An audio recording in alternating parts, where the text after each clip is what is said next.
Hi friends, ಹೇಗಿದ್ರೆ ಎಲ್ಲರೂ. ಇವತ್ತು French fries ಮಾಡುವ ಅಂತ. ತುಂಬ ಚೆನ್ನಾಗಿ ಬರುತ್ತೆ ಫ್ರೆಂಚ್ ಫ್ರೈಸು. ಅಂಗಡಿಲೆಲ್ಲ ನಾವು ದುಡ್ಡು ಕೊಟ್ಟು ತರೋ ಬದಲು ಮನೆಯಲ್ಲೇ ಮಾಡಿ ಆರಾಮಾಗಿ ತಿನ್ಬೋದು. ಮಕ್ಕಳು ತುಂಬ ಇಷ್ಟಪಡ್ತಾರೆ.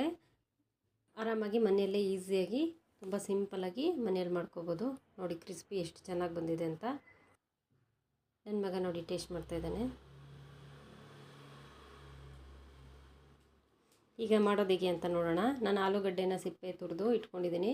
ಈಗ ಕಟ್ ಮಾಡ್ಕೊತಾ ಇದ್ದೀನಿ. ಸೈಜ್ ನೋಡಿ ಯಾವ ಥರ ಕಟ್ ಮಾಡ್ಕೋಬೇಕು ಅಂತ. ತುಂಬ ಜಾಸ್ತಿ ದಪ್ಪನೂ ಬೇಡ, ತುಂಬ ಸಣ್ಣನೂ ಬೇಡ. ಈ ಸೈಜ್ಗೆ ಕಟ್ ಮಾಡಿಕೊಂಡ್ರೆ ಸಾಕಾಗತ್ತೆ. ಕಟ್ ಮಾಡಿ ನೀರಲ್ಲಿ ಹಾಕ್ಕೊಂಡಿದ್ದೀನಿ. ನೀರಲ್ಲಿ ಹಾಕ್ಕೊಂಡಿಲ್ಲ ಅಂದರೆ ಸ್ವಲ್ಪ ಕಪ್ಪಾಗಿಬಿಡುತ್ತೆ. ಆಮೇಲೆ ಅದೇ ಪಾತ್ರೆನ ಒಲೆ ಮೇಲೆ ಇಟ್ಕೊಂಡು 1 ಟೇಬಲ್ ಸ್ಪೂನ್ ಅಷ್ಟು ಸಾಲ್ಟ್ನ ಆ್ಯಡ್ ಮಾಡಿಕೊಂಡು ಬೇಯಿಸ್ಕೊತಾ ಇದ್ದೀನಿ. ತುಂಬ ಜಾಸ್ತಿ ಏನು ಬೇಯೋದು ಬೇಡ. ಒಂದು ಕುದಿ ಬರ್ತಾ ಇದೆ ಅನ್ನೋವಾಗಲೇ ನಾವು ಆಫ್ ಮಾಡ್ಕೊಳ್ಳೋಣ. ಈಗ ನಾನು ಒಂದು ಬೌಲ್ ಇಟ್ಕೊಂಡು ಬಗ್ಸ್ಕೊಂಡಿದ್ದೀನಿ. ನೀರೆಲ್ಲ ಸಪ್ರೇಟ್ ಮಾಡ್ಕೊಂಡಿದ್ದೀನಿ.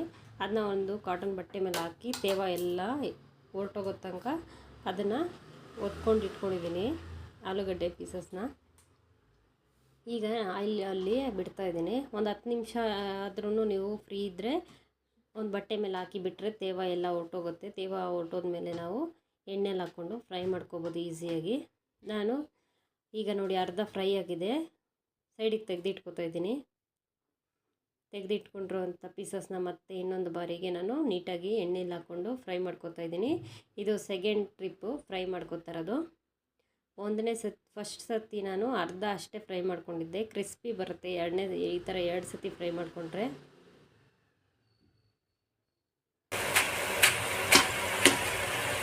ತುಂಬ ಚೆನ್ನಾಗಿ ಕ್ರಿಸ್ಪಿಯಾಗಿ ಬರುತ್ತೆ. ಇದಕ್ಕೆ ಸ್ವಲ್ಪ ಸಾಲ್ಟು, ಫ್ರೈ ಮಾಡ್ಕೊಂಡಿರೋದಕ್ಕೆ ಗೋಲ್ಡನ್ ಕಲರ್ ಬಂದಮೇಲೆ ನಾವು ಈಚೆ ತಗೊಂಡು ಸ್ವಲ್ಪ ಸಾಲ್ಟು, ಸ್ವಲ್ಪ ಚಿಲ್ಲಿ ಫ್ಲೆಕ್ಸ್ ಇದೆ, ಚಿಲ್ಲಿ ಫ್ಲೆಕ್ಸ್ ಹಾಕ್ಕೋಬೋದು. ನಾನು ಚಿಲ್ಲಿ ಪೌಡರೇ ಯೂಸ್ ಮಾಡ್ಕೊತಾ ಇದ್ದೀನಿ.